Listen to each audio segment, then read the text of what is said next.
Good evening सभी को, good evening. Bharat के स्वर्णिम इतिहास में आपका एक बार फिर से स्वागत है। तो हमारी जैसे कि मध्य प्रदेश की संरचना चल रही थी, उसमें हम प्राचीन मध्य प्रदेश के इतिहास को कवर कर रहे थे। तो उसी क्रम को आगे बढ़ाते हुए आज हम बात करेंगे राजश्री तुल्य कुल की, इसकी हम बात करेंगे। अगर हम बात करें जो हमारा आज के जो टॉपिक है और जो आज का जो राजा है, जो वंश है, वो है राज, बट हमारा काम नहीं कर रहा है, थोड़ा सा देख लेते हैं। राजश्री तुल्य कुल के बारे में हम बात करेंगे आज। किसके बारे में बात करेंगे? राजश्री तुल्य कुल के बारे में बात करेंगे ना। राजश्री तुल्य कुल के बारे में बात करेंगे। इसमें क्या है, इसमें प्रमुख जो है, मतलब इसमें जो प्रमुख है वो 6 राजा हुए हैं। इसमें जो प्रमुख है वो 6 राजा हैं। कितने राजा हैं? How many kings are? तो 6 राजा हैं। तो 6 राजा हैं इसमें। और इनका मतलब क्षेत्र कहाँ कहाँ इसने शासन किया है, तो अगर हम क्षेत्र की बात करें तो दक्षिण कौशल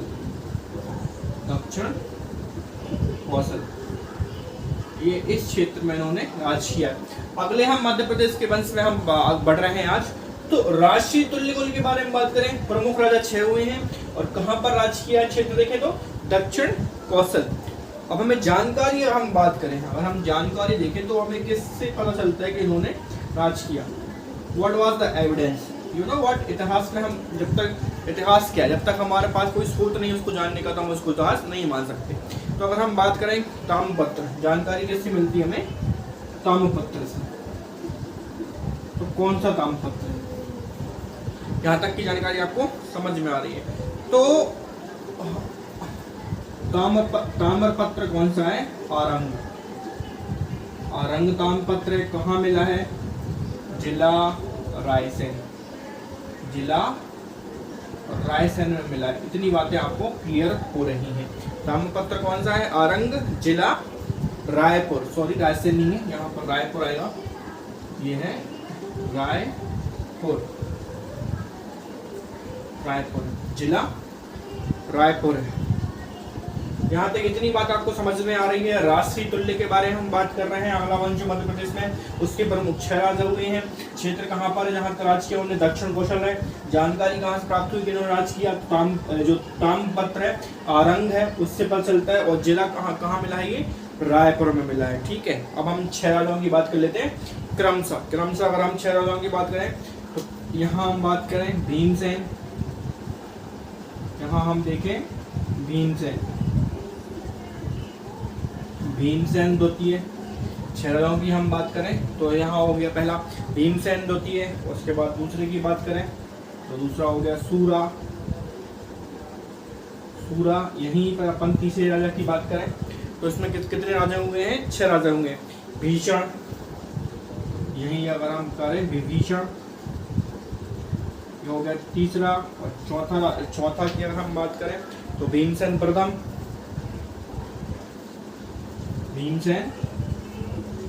हो गया भीमसेन प्रथम। अगर यहीं हम 5वें राजा की बात करें और 6ठे राजा की बात करें तो 6 राजा हुए इसमें कुछ में दक्ष द्वितीय और भीमसेन द्वितीय। 6 राजा में कुल मिला के कितने हुए हैं? 6 राजा। यहीं हुए हैं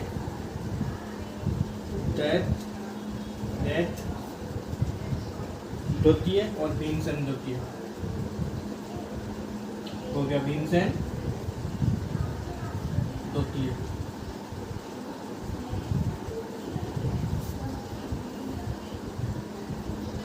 और यह जो वंश है वो मगध में इस समय कौन सा वंश चल रहा है? Are you remember? आपको पता है कि मगध में अभी इस समय क्या चल रहा है? ये हमारा, अगर आप देख पा रहे हो,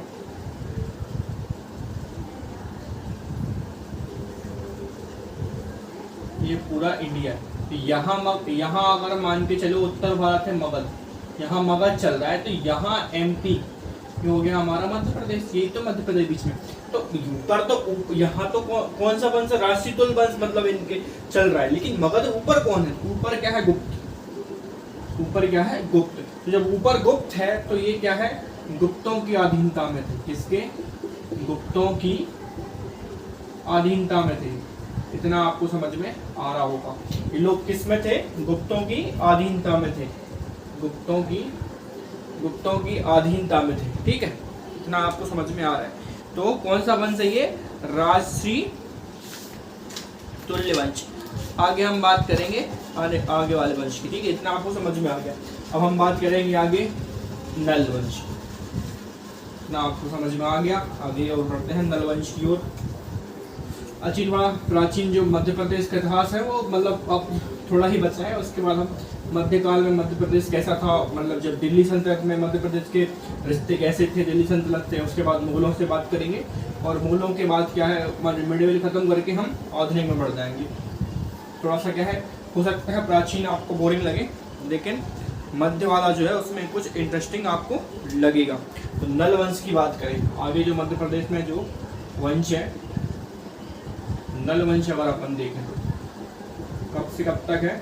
400 से 1100 ईसा। ठीक है, ये है नल वंश। तो नल वंश अगर हम क्या बोलते हैं, संस्थापक की बात करें, या अपन यहाँ देखें पहला राजा कौन सा हुआ है ना, यहाँ पर जो पहला राजा है उसके बारे में देख रहे हैं। तो पहला राजा अगर हम देख लें, वारामेहर जो है वो है यहाँ पर, जो है वो है यहाँ पर पहला राजा कौन सा है? पहले राजा की बात करें, फिर वास्तविक संस्थापक की बात करेंगे। उसके बाद किस मतलब हमें जानकारी देखेंगे, किस मतलब स्रोत से हमें इस वंश के होने का पता चलता है। तो यहाँ अपन बात करें पहले राजा की, तो वह राज हो गया पहला राजा। ठीक है, पहला राजा हो गया। उसके बाद अब हम देखेंगे पहला राजा हो गया, क्षेत्र देख लेंगे कहाँ पर इसने शासन किया। तो बस्तर क्षेत्र कहाँ है? बस्तर कहाँ पर है? कोशपुर। ठीक है, ये इतना आपको समझ में आ रहा है। पहले हमने वंश की बात करी, तो कौन से वंश है? नल वंश। 400 से 1100 ईस्वी। पहला राजा कौन है? वह राज है। उसके बाद क्षेत्र कहाँ पर राज किया है? तो बस्तर, कोशपुर। उसके बाद जानकारी देखेंगे which was the evidence that proved that this dynasties exist करती थी। तो वो देखेंगे जानकारी कौन सी है? तो ऋषि, यहाँ अपन जानकारी देखेंगे। तो ये जो ऋषिसपुर अगर हम बात करें, अमरावती,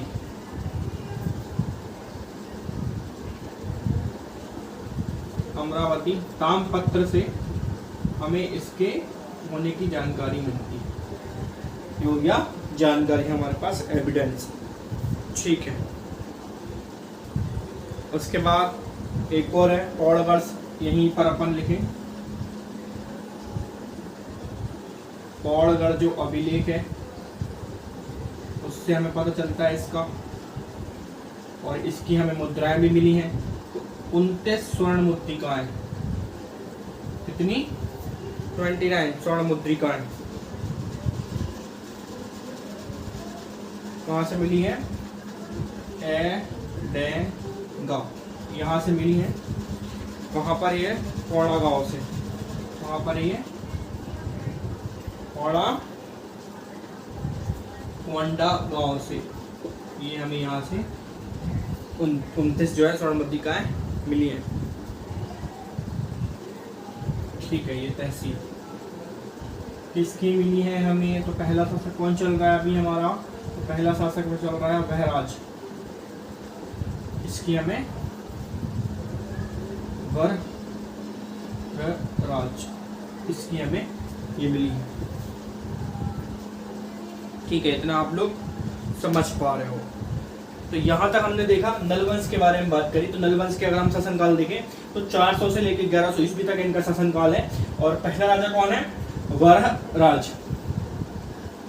ठीक है, उसके बाद हम बात करें क्षेत्र कहाँ पर है? बस्तर, कोसपुर। जानकारी हमें ऋषिसपुर, अभी ऋषिसपुर में क्या है? एक ताम्रपत्र वहां से मिलती है ना। और अमरावती, उसके बाद पौड़ागढ़ में अभिलेख उससे जानकारी मिलती है। 29 स्वर्ण हमें इनकी मिलती है किसकी, वरह राज की। तो कहाँ से मिलती है, एडंगा कोड़ा गांव से। ठीक है, इतना आपको जानकारी मिल पा रही है। ठीक है, और यही इस अभिलेख से अगर हम बात करें, कौन से, वांडागढ़ अभिलेख से क्या है, किसकी जानकारी मिलती है हमें, यहीं से हमें मिलती है भावदत्त की। किसकी किसकी किसकी जानकारी मिलती है हमें, यही क्या है, और जो वास्तविक संस्थापक तो यही था, कौन, भावदत्त। भावदत्त जो वर्मा है वही क्या है, वास्तविक संस्थापक था। किसका, नल वंश का। संस्थापक पहला राजा तो क्या है, वरहराज था, लेकिन क्या है, वास्तविक जो संस्थापक है वो यही था। कौन, जो वास्तविक संस्थापक है वो भावदत्त वर्मा ही था। जो असली मतलब जो अपन जिसने मतलब आगे इसको बढ़ाया वो भावदत्त वर्मा ही था। ठीक है, और यही जो भावदत्त है, यही जो भावदत्त है उसने क्या है, नागपुर छीना। नागपुर छीन लिया, किससे, बाकाटाओं से। किससे छीना, बाकाटा, जो बाकाटा वंश पढ़ा है आपने उसी से क्या है, इसने नागपुर छीना। बाकाटाओं से क्या है, इसने नागपुर छीना। किसने, भावदत्त वर्मा ने। ठीक है, आगे हम बात करें फिर, यहां तक आप लोग समझ पा रहे हो। अब इसके उत्तराधिकारी की बात करें फिर, इसके बाद कौन राजा हुआ, तो अर्थपति। अर्थपति राजा है, इसके बाद ही हुआ है। अर्थपति एक राजा है, इसी के बाद हुआ है।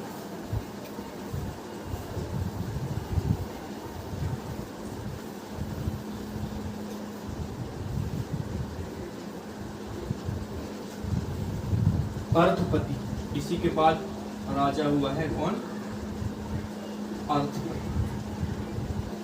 तो सबसे पहले हम जब हम किसी राजा की बात करते हैं तो हम यहाँ पर जानकारी देखेंगे, स्रोत कहाँ से मिले हैं उसके बारे में प्राप्त करेंगे हम। तो जानकारी देखेंगे, इधर हमें जानकारी किससे मिली है, अर्थपति के बारे में। तो जानकारी देखें केसरी बड़तामपत्र से। यहाँ जानकारी देखेंगे तो केसरी इसकी गणतामपत्र, उससे हमें इसकी जानकारी मिलती है। केसरी गणतामपत्र, इससे से हमें जानकारी मिलती है। पांड्या पत्थर लेख से, पांड्या पत्थर जो लेख है उससे हमें जानकारी मिलती है। ठीक है, केसरगढ़ी तामपत्र और पांड्या पत्थर लेख से इसकी जानकारी मिलती है। और अगर हम बात करें इसकी राजधानी, यहाँ हम राजधानी की बात करें तो राजधानी कहाँ बनाई इसने अपनी, तो राजधानी की बात करें तो पुष्करी,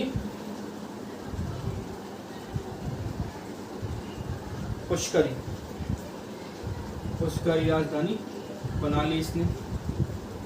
ठीक है, यहाँ तक आपको बात समझ में। तो जो क्या बोल,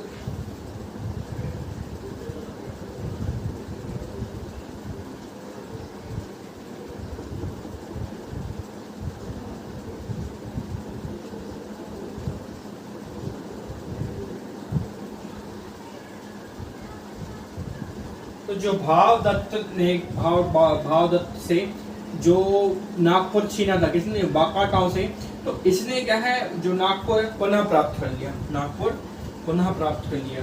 नागपुर पुनः प्राप्त कर लिया इसने। नागपुर पुनः प्राप्त कर लिया जो बाकाटाओं ने छीना था। किससे, किससे,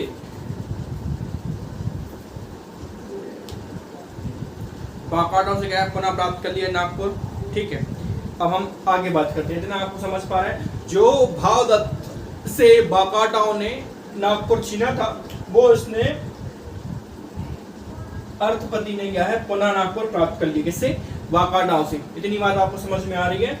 अर्थपति भावदत्त का ही, भावदत्त के बाद का शासक है कौन, अर्थपति। भावदत्त के बाद का शासक कौन है, अर्थपति। जानकारी कहाँ मिलती है, केसरीगढ़ तामपत्र से, पांड्या पत्थर लेख से, है ना। और राजधानी कहाँ है, पुष्करी, नागपुर गया है, पुनः प्राप्त कर लिया कैसे, वाकाटक से।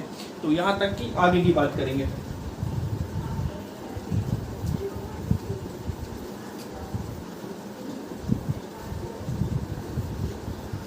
आगे की बात करेंगे हम स्कंद वर्मा के बाद में बात करेंगे। इसकी हम बात करेंगे स्कंद वर्मा के बारे में बात करेंगे। स्कंद वर्मा के बारे में बात करेंगे। स्कंद वर्मा के बारे में करेंगे जो उसका उत्तराधिकारी थे। अब इसी ने क्या है, पुष्करी का पुनर्निर्माण करवाया था। इसी ने क्या है, पुष्करी का पुनर्निर्माण, पुष्करी का पुनः निर्माण, ठीक है, पुष्करी का पुनर्निर्माण किया था। ठीक है, उसके बाद का जो शासक है वो देखेंगे। फिर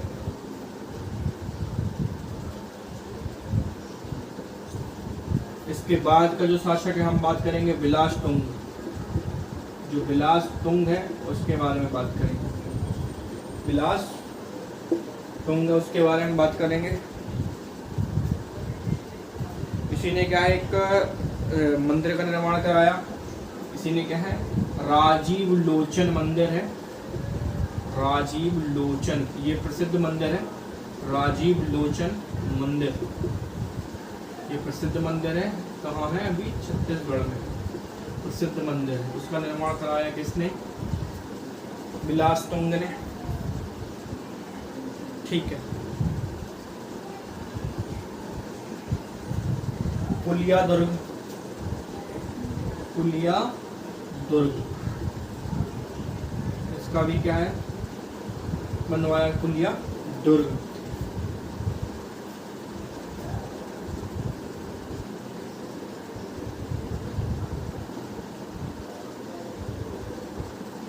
कुलिया दुर्ग, यहाँ से क्या है, मुद्राएं मिली हैं। यहाँ से मुद्राएं मिली हैं, कुलिया दुर्ग से मुद्राएं मिली हैं।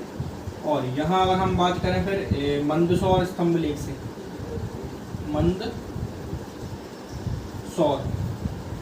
मंदसौर से अगर हम बात करें तो मंदसौर अभिलेख से क्या है,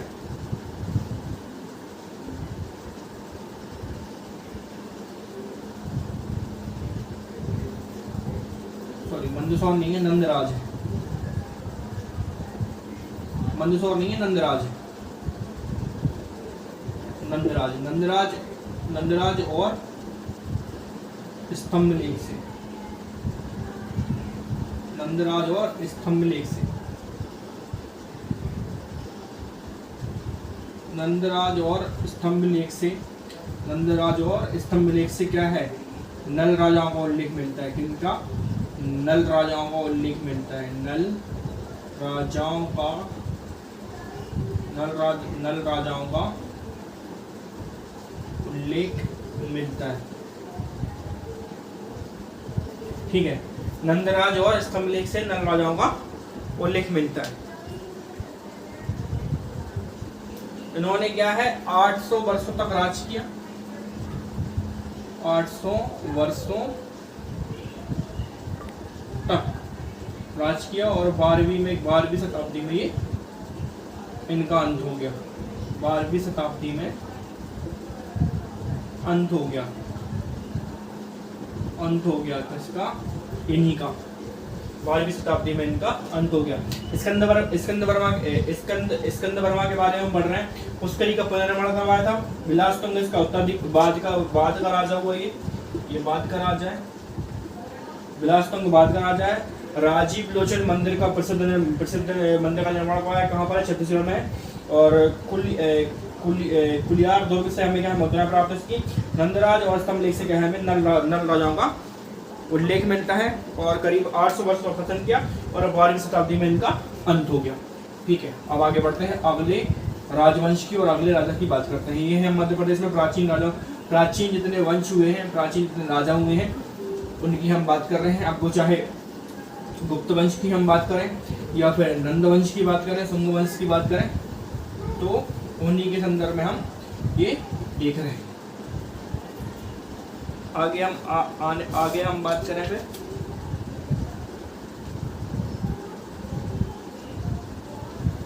सरवपुरिया वंश की, किसकी? सरवपुरिया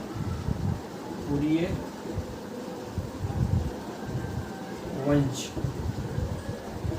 ठीक है, इसके अगर हम बारे में बात करें, शासक कौन था? यहाँ हम बात करें शासक की तो सरवपुरिया शासक थे। शासक की बात करें सरवपुरिया, ठीक। सरवपुरिया सरव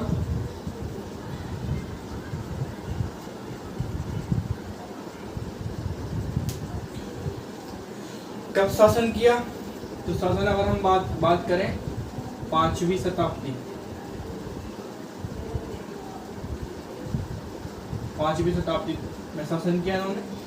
इधर आप लोग समझ पा रहे होंगे, ठीक है। कहाँ पर किया? क्षेत्र कौशल, दक्षिण कौशल या कौशल दक्षिण, ये हो गया हमारा क्षेत्र जिसपे राज किया था। जानकारी कहाँ से मिलती है?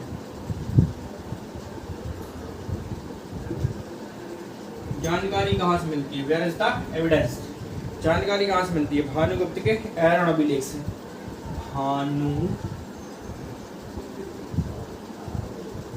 भानुगुप्त के ऐरण अभिलेख से। भानुगुप्त के ऐरण अभिलेख से। इसके बाद का उत्तराधिकारी कौन है? नरेंद्र। इसका जो बाद का उत्तराधिकारी है वो कौन है? नरेंद्र। क्या मिला है हमें इसमें? तो क्या मिला है? प्राप्त 3 ताम्रपत्र मिले। 3 ताम्रपत्र मिले। 3 ताम्रपत्र मिले।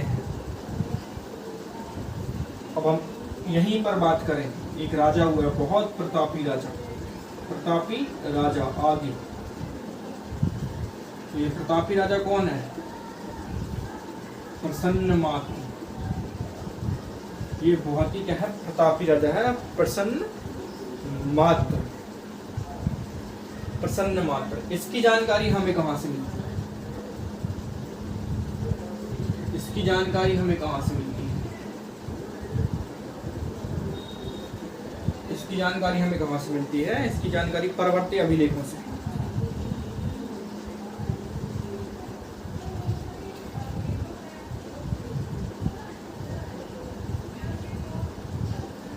परवर्ती जो अभिलेखों हैं उनसे। जो वंशावली की शुरुआत है, वंशावली जो नाम की शुरुआत है वो इसी से हुई है। वंशावली नाम की शुरुआत इससे ही हुई। किससे? प्रसन्नमात्र से। प्रसन्नमात्र से। तो अभी तक हम दो राजाओं की बात कर चुके हैं, एक नरेंद्र और एक प्रसन्नमात्र, ठीक है। आगे हम बात करें, इसने क्या किया है? तो प्रसन्नपुर नाम की नगरी बसाई है। नगरी की बात करें तो कौन सी नगरी बसाई है?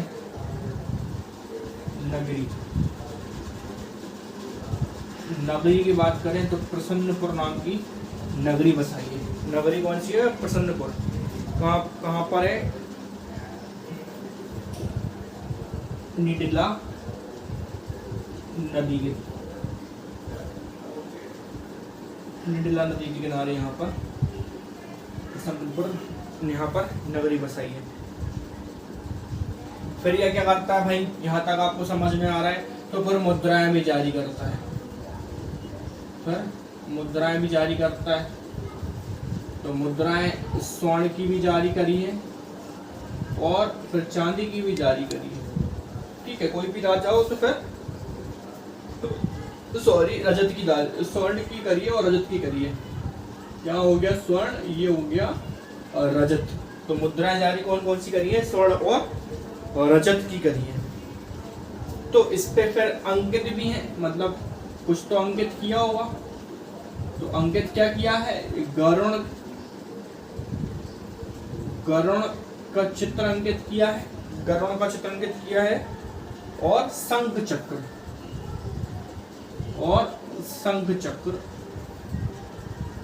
शंख चक्र सिक्कों पर क्या है, अंकित किया है। तो यहां तक आप समझ पा रहे हो सरवपुरिया वंश के बारे में। 5वीं शताब्दी में शासन किया है ना। क्षेत्र कहाँ पर है, दक्षिण कौशल यहाँ पर क्षेत्र है। जानकारी हमें कहाँ से मिलती है, तो जानकारी हम बात करें तो भानुगुप्त के एरन अभिलेख से हमें जानकारी मिलती है। उत्तराधिकारी कौन हुआ, फिर नरेंद्र। उसके बाद हमें क्या मिला है, तो तीन ताम्र पत्र मिले हैं, और इसमें सबसे जो प्रतापी राजा हुआ है वो प्रसन्न मात्र है। इसकी जानकारी हमें जो परवर्ती अभिलेख है उससे मिलती है, और वंशावली की जो शुरुआत है नाम की वो प्रसन्न मात्र से ही होती है। इसने क्या है, प्रसन्नपुर नगरी बसाई है जो कि निडला नदी के किनारे है, और मुद्राएं प्राप्त है, इसकी मुद्राएं जारी की है तो स्वर्ण की रजत की, और मुद्राएं पर क्या है, जो सिक्के हैं उस पर गरुड़ और शंख का चक्र है। यहाँ तक आपको बात समझ में आ रही है। इसके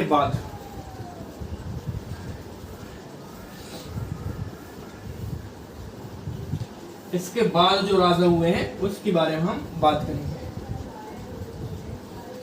यहाँ तक कि आपको सब क्लियर हो रहा होगा कि क्या है क्या नहीं है, कितनी क्या कहानी है, कितनी क्या नहीं है ना। अब हम आगे बात करेंगे इसके जो उत्तराधिकारी राजा हुए हैं उसकी।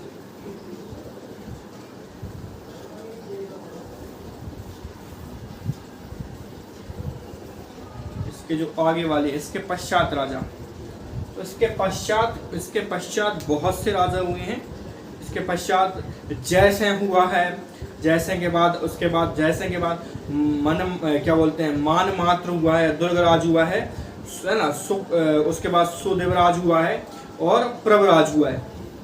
तो प्रवरराज के बारे में हम बात करेंगे इसके बारे में, क्योंकि ये महत्वपूर्ण शासक है प्रवर, और हम ये सवाल इनके बारे में बात करेंगे प्रवर राज, क्योंकि ये क्या है, एक महत्वाकांक्षी शासक है। जो इम्पोर्टेंस है जो राजा, उसी के बारे में बात होती है जिसने कुछ काम किया हो, और जिसने कुछ काम नहीं किया तो उसकी हम बात नहीं करते हैं। तो हम शासक बोलेंगे तो कैसा है, महत्वाकांक्षी शासक है। कैसा है, महत्वाकांक्षी शासक। महत्वाकांक्षी का मतलब क्या होता है, जिसको ज्यादा पाने की इच्छा होता है, मतलब वो सीमित नहीं रहता, उसकी जो इच्छाएं हैं वो असीमित होती हैं। ठीक है, इसने क्या किया, श्रीपुर में अपनी राजधानी बनाई, श्रीपुर में राजधानी स्थापित की, श्रीपुर में राजधानी स्थापित की। और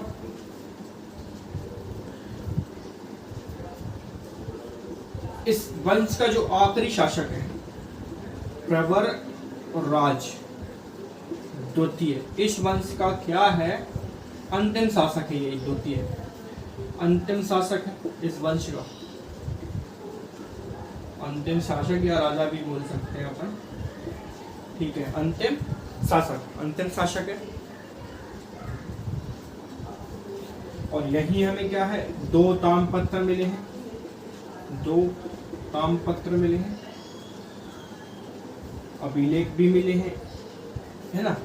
यही दो हमें क्या है, ताम्रपत्र मिले हैं, लेख मिले हैं, ठाकुर दिया और मल्हार। लेख किस लेख से, तो हम लेख की बात करें, ठाकुर दिया और मल्हार, ये लेख से।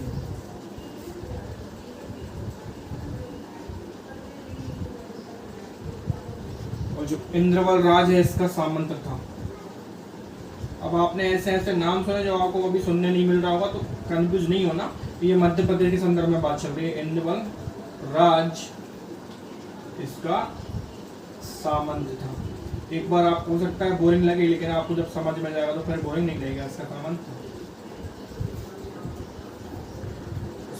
सामंत था।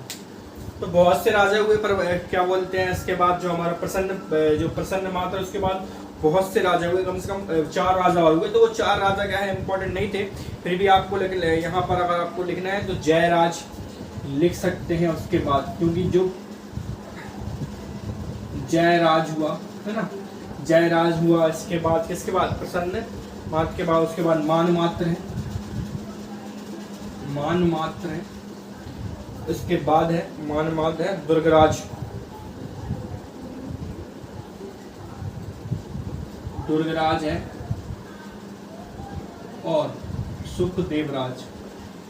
ये 4 राजा हुए हैं किसके बाद, प्रसन्न मात्र के बाद, ठीक है। और इसके बाद जो प्रतापी राजा है वो प्रवरराज है। ये इंपॉर्टेंट है इसलिए इसके बारे में दिया है। बाकी जो 4 दिए हैं जयराज, मानमात्र, दुर्गराज और सुखदेवराज है वो इतने इंपॉर्टेंट नहीं है, इसलिए क्या है इनके बारे में नहीं दिया गया है, ठीक है। अब आगे बढ़ते हैं, इसी क्रम में बढ़ते जाते हैं।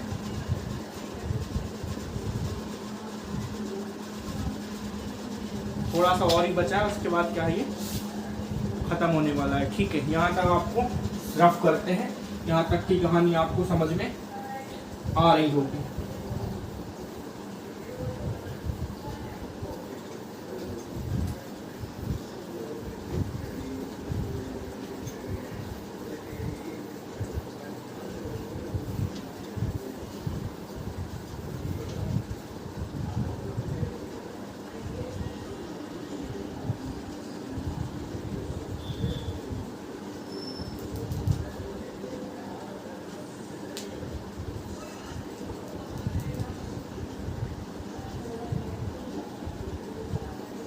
अगर हम यहीं पर बात करें किसके, थोड़ा सा इंद्रवल के बारे में बात करेंगे। यहाँ पर इंद्रवल के बारे में बात करें तो यहीं पर अपन ने ये पुत्र, ये इसके जो हमने पुत्र देखे थे, एक था सुखदेवराज।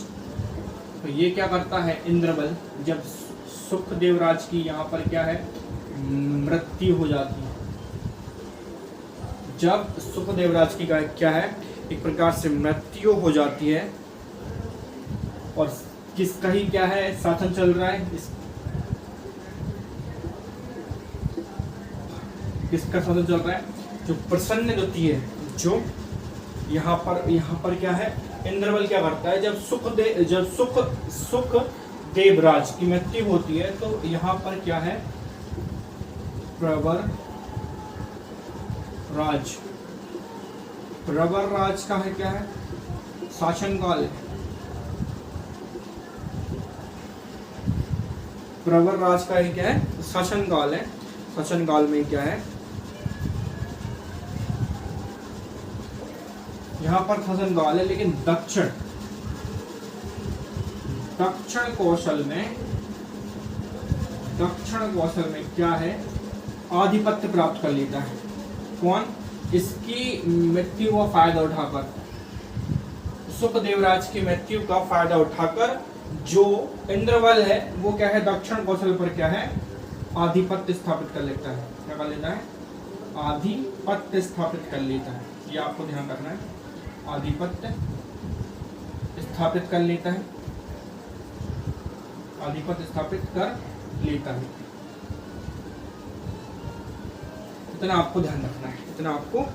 और स्वयं को राजा क्या है घोषित कर देता है, यहाँ पर क्या है स्वयं को राजा घोषित कर देता है, इंडिपेंडेंट किंग, स्वयं को क्या है राजा घोषित कर देता है, इतना आपको ध्यान रखना है।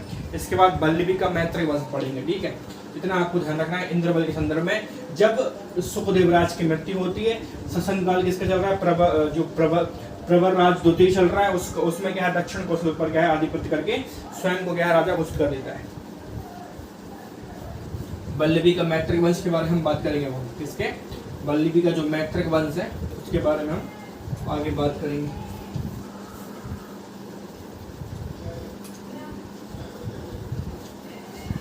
जो वल्लभी का मैत्रेय वंश है,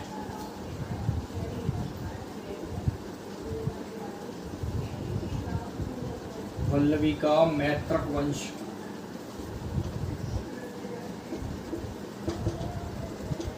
ठीक है, वल्लभी का मैत्रेय वंश के बारे में हम बात करेंगे। तो कब है इसका शासन भाई, तो 6वीं शताब्दी में, 6वीं 6वीं शताब्दी में लिख सकते हैं। 6वीं शताब्दी में इसका शासनकाल है। 6वीं शताब्दी में इसका शासनकाल है। क्या होता है यहाँ पर जब गुप्त समाप्त हो जाते हैं ना, गुप्तों के पतन के पश्चात, गुप्तों के पतन, गुप्तों के क्या है पतन के पश्चात फिर क्या है, जो वल्लभी है ना, जो वल्लभी का मैत्रिक वंश है वो क्या है, अपने आप को क्या है एक स्वतंत्र राज्य घोषित कर देता है। और फिर क्या है, उन गुप्तों के समाप्ति के बाद उसकी जो अभिलेख हैं उसमें क्या है, फिर अपनी अधीनता को स्वीकार नहीं करता है। जो मैत्रक अपने अभिलेख है ना, मैत्रक जो अपने अभिलेख है, अभिलेखों में ये आपको ध्यान रखना है, अभिलेखों में अधीनता दिखाना बंद कर देता है। अभिलेखों में अधीनता दिखाना बंद कर देता है, दिखाना बंद कर देता है। ये आपको ध्यान रखना है, बंद कर देता है। तो ये पॉइंट आपको ध्यान रखना है। जब मौर्य का पतन होने लगता है और मौर्य के पतन के बाद जब मैत्रिक वंश जो है अपने अभिलेखों में क्या है, जो अब उनकी जो अधीनता है वो दिखाना बंद कर देता है। कौन? वल्लभी का मैत्रिक वंश। ये आपको ध्यान रखना है इस पॉइंट को। आगे हम बात करें फिर जब अधीनता यहाँ पर स्वीकार नहीं, मतलब अधीनता दिखाना बंद कर देते हैं, तो फिर एक क्या है, स्वतंत्र राज्य की स्थापना करेंगे, स्वतंत्र साम्राज्य का विस्तार करेंगे, स्वतंत्र साम्राज्य का यहाँ पर विस्तार करेंगे। अधीनता बंद तो स्वतंत्र साम्राज्य का विस्तार करेंगे। ठीक है। यहाँ पर क्या है, एक चीनी यात्री है, आपको पता है कौन है वो चीनी यात्री? चीनी यात्री एन सॉन्ग। उसके अनुसार क्या है, जो चीनी यात्री है वो हैन सॉन्ग के अनुसार क्या है, मैत्री वंश का महाराज के बारे में बात कर रहे हैं। तो शिलादित्य प्रथम है और धर्मदत्त प्रथम है, ये मैत्री वंश के शासक है। किसके अनुसार? चीनी यात्री हैन सॉन्ग के अनुसार मैत्री वंश के शासक, मैत्री वंश के शासक। जब ये भारत मतलब यात्रा पर आया था बुद्ध के बारे में जानने के लिए, बुद्ध के जो यहाँ पर क्या है, जो यहाँ पर जो विभिन्न उनके क्षेत्र थे, बिहार थे, उसको घूमने के लिए आया था और हम बिहार बुद्ध की संपूर्ण जानकारी इकट्ठा करने के लिए हैनसोंग आया था। तो तब उसने देखा था कि मैत्र वंश के जो राजा हैं वो शासक कर रहे थे। तो कौन कौन थे भैया शासक? तो शिलादित्य और धर्मदत्त, तो ये शासक कर रहे थे। ठीक है। कहां पर शासक कर रहे थे? तो वल्लभी।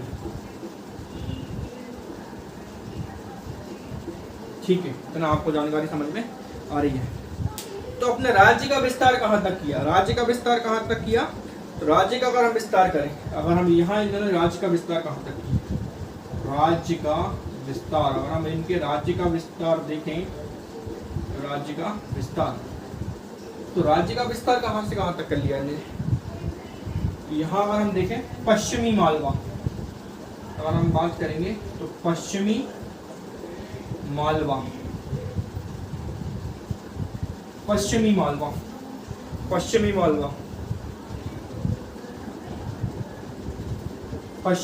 तो ये हमें कहाँ से जानकारी प्राप्त होती है कि इन्होंने पश्चिमी मालवा तक राज्य विस्तार किया था। तो यहाँ पर रतलाम से प्राप्त एक ताम्रपत्र अभिलेख, कहाँ से?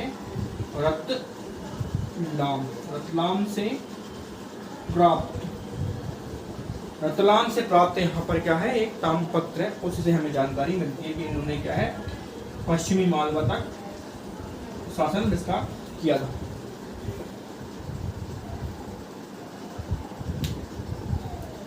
यहाँ पर एक क्या है, जहाँ पर और राजा हुए हैं, जो ध्रुवसेन की बात करें, एक हो गया यहाँ पर ध्रुवसेन, यहाँ पर एक ध्रुवसेन है और यहाँ पर दूसरा है बाला।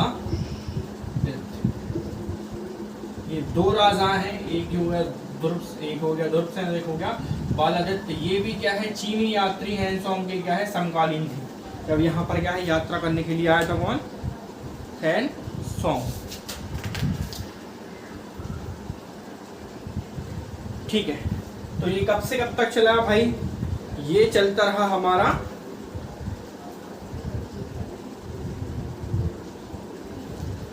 ये 783 ईसा में क्या है, ये वंश समाप्त हो गया। यह वंश क्या है, समाप्त हो गया। कौन सा, बल्लभिका मैत्रक वंश। अब हम बात करेंगे मैकल का पांडव वंश। यहाँ तक आपको बातचीत समझ में आ रही है, क्लियर समझ में आ रही है। बोरिंग हो सकता है, थोड़ा बहुत लगे, लेकिन मध्य प्रदेश का हमारा जो प्राचीन इतिहास है उसको जानना भी जरूरी है। और साथ ही साथ क्या है, थोड़ा बहुत हम इतिहास भी जान रहे हैं। जब हम क्या है, अगर आप भारत का इतिहास पढ़ोगे तो ये चीज़ें भी आपको क्या है कहीं ना कहीं इतनी डीप में नहीं मिलती जब हम भारत का इतिहास पढ़ते हैं। क्योंकि क्या है, उसमें जो हम इतिहास पढ़ते हैं वो एक क्या है पर्टिकुलर क्षेत्र का नहीं दिया जाता, संपूर्ण इतिहास का दिया जाता है। और इतिहास में जो महत्वपूर्ण केंद्र बिंदु होते हैं उस पर ही क्या है ध्यान दिया जाता है। लेकिन जब हम मध्य प्रदेश के संदर्भ में बात करते हैं तो क्या है, हमें थोड़ा सा क्या है अंदर जाके स्टडी करनी पड़ती है। तो अगर आप आगे बात करें मैकल का पांडव वंश, यहाँ पर मैकल पर्वत आप सब लोग जानते होंगे।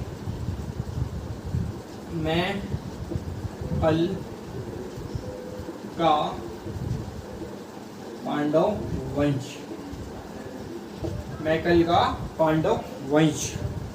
तो मैकल की अगर हम बात करें, आपने सबने सुना हो ना कि जो मैकल पर्वत, मैकल की बात करें वर्तमान की बात के बाद, वर्तमान के संदर्भ में हम बात करें इसकी मैकल की जो वर्तमान है उसके संदर्भ में बात करें। मैकल वर्तमान, तो वर्तमान में अगर हम बात करें अनूपपुर जिला,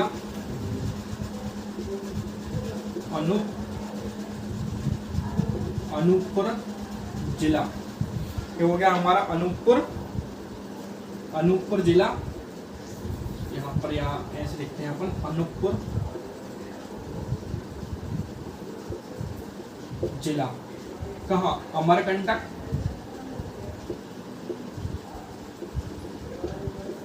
अनूपपुर जिला अमरकंटक तथा उसके आसपास का क्षेत्र है। उसके ये जो आसपास का क्षेत्र, कौन सा आसपास का क्षेत्र है, मैकल अनूपपुर जिला है। अनूपपुर जिला अमरकंटक उसके आसपास का क्षेत्र है कौन, मैकल। अब यहाँ हम बात करें जानकारी की, हम बात करें जानकारी, अगर हम देख ले एक बार की कहाँ से हमें इसकी जानकारी मिलती है, तो और हम यहाँ से लिखते हैं जानकारी, यहाँ से अगर हम यहाँ लिखें उसकी जानकारी हमें कहाँ से मिलती है। तो जानकारी हमें देखें तो ताम्रपत्र है। जानकारी हम देखें तो हमारा ताम्रपत्र है, कौन सा, राजा नागबल के बासीन, राजा नागबल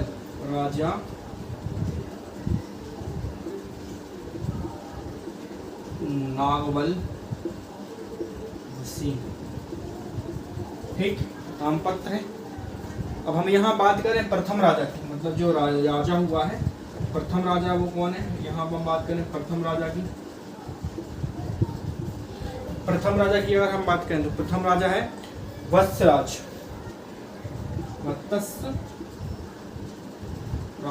पहला राजा है वत्सराज, ठीक है। उसके बाद पुत्र की बात करें तो महाराज नागबल। इसके बाद पुत्र की बात करें, इसका जो पुत्र है महाराज नागबल,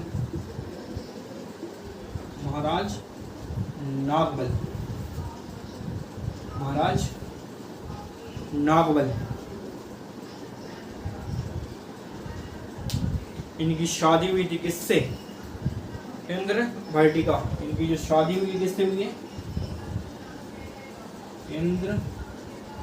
शादी किससे हुई है, इंद्र भट्टिका।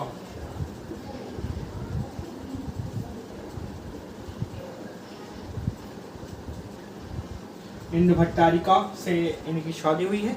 और पुत्र कौन है? इनका ही जो पुत्र है वो भरत बल है। इनका जो पुत्र है वो है भरत बल।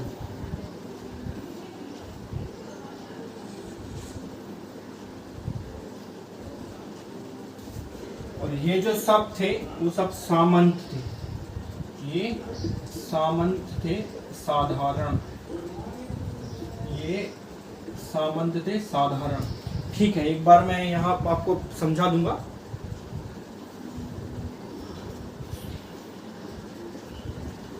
ये साधारण क्या है? सामंत, सामंत थे।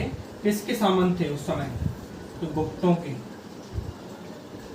गुप्तों के अधीन थे, गुप्तों के अधीन, गुप्तों के अधीन थे, गुप्तों के अधीन थे। साधारण क्या है? सामंत थे।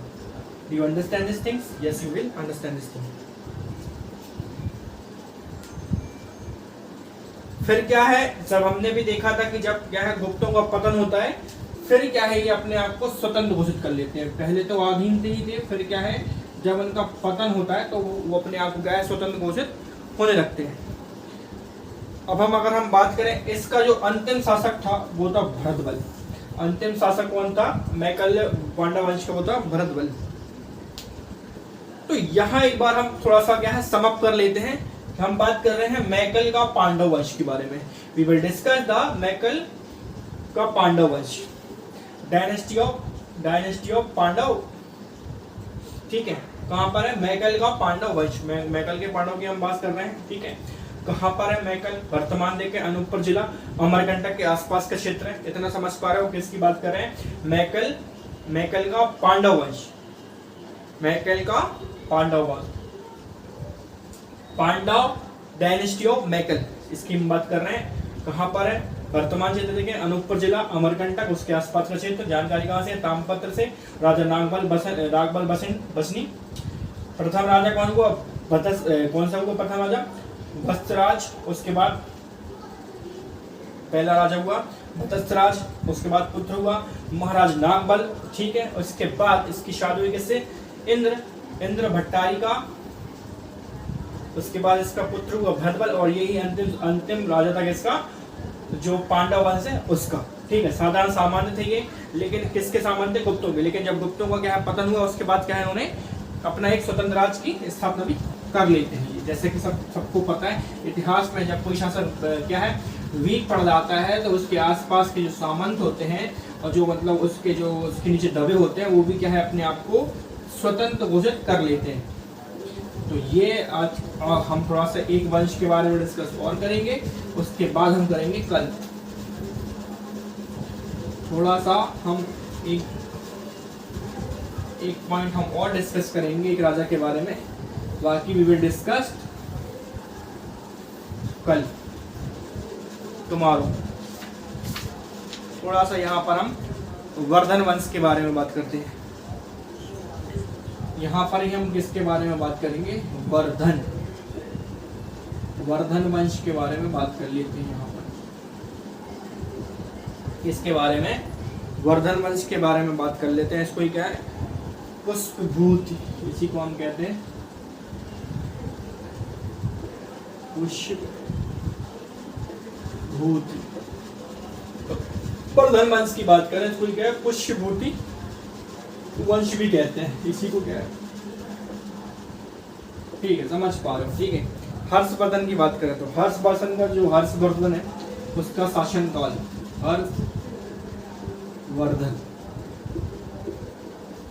हर्षवर्धन की बात करें तो हर्षवर्धन का शासनकाल कब से है? 600 से 143। ठीक है, तो जब हम इसकी बात करें तो मध्य प्रदेश का कुछ हिस्सा इसके अधीन आ गया था। किसके? हर्षवर्धन की। कब आ गया था? जब क्या है ये अपनी बहन राजश्री, इसकी बहन कौन है भाई? बहन है राजश्री। राजश्री को क्या है ढूंढने गया था, उसकी बहन कहीं खो गई थी। तो तब क्या है इसका जो कुछ क्षेत्र मतलब हमारा जो मध्य प्रदेश है, तो मध्य प्रदेश का कुछ हिस्सा क्या है इसके अधीन आ गया था। मध्य प्रदेश का कुछ जो हिस्सा है वो हर्षवर्धन के अधीन आ गया था। कब? जब क्या है, राजश्री को क्या है, ढूंढने के लिए गया था। और हर्षवर्धन के समय ही क्या है, कौन आया था, यहीं पर आपको पता है चीनी यात्री आया था, एन सॉन्ग आया था, आपको पता है ये चीनी यात्री आया था, चीनी यात्री आया था। अभी इसने युद्ध कौन कौन से किए हैं भैया? युद्ध कोई भी राजा जब तक युद्ध ना कर ले तो उसको मजा कैसे आएगा? तो युद्ध क्या है, युद्ध कौन कौन से लड़ा है? तो घोड़ों से भी लड़ा है, चालकों से भी लड़ा है। अगर हम बात करें यहाँ घोड़ों से भी लड़ा है, चालुक्य से भी हुआ है, और वल्लभी से भी उसका युद्ध हुआ है, जो हमने वल्लभी वंश पढ़ा था उनसे भी हुआ है, घोड़ों से हुआ है, चौल से हुआ है, वल्लभी से हुआ है। और सिंध के शासक हैं उनसे भी हुआ था, जो सिंध के शासक हैं, सिंध के शासक, तो इन लोगों से क्या है, इसका युद्ध हुआ है। तो मध्य प्रदेश का कौन सा क्षेत्र है इसके अंदर आता?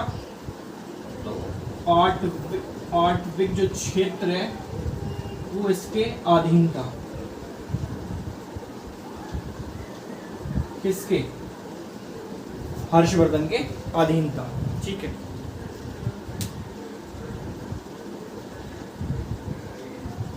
हर्ष का जो संवत है बहुत जो हर्ष ने संवत भी चलाया था, बहुत लंबा चला था संवत। ठीक है, जानकारी कहाँ से? तो खजुराहो से प्राप्त मूर्ति है, उस समय पर चलता है। खजुराहो से मूर्ति प्राप्त है, उस समय क्या है, संवत के बारे में जानकारी प्राप्त चलती है। ठीक है, ये प्राचीन भारत का क्या है, अंतिम हिंदू राजा था। प्राचीन भारत का अंतिम हिंदू राजा था, अंतिम हिंदू राजा था। और क्षेत्र कहाँ का था भैया? तो अगर हम यहाँ देखें यमुना और यहाँ देखें नर्मदा, तो इसका जो दोनों को बीच का इलाका है ना, तो यहाँ तक इसका क्षेत्र विस्तार था। यमुना और नर्मदा के तो ये बीच का क्षेत्र ना, के बीच का क्षेत्र, यहाँ तक इसका पूरा शासक था। इसका हर्षवर्धन का, इसका हर्षवर्धन का।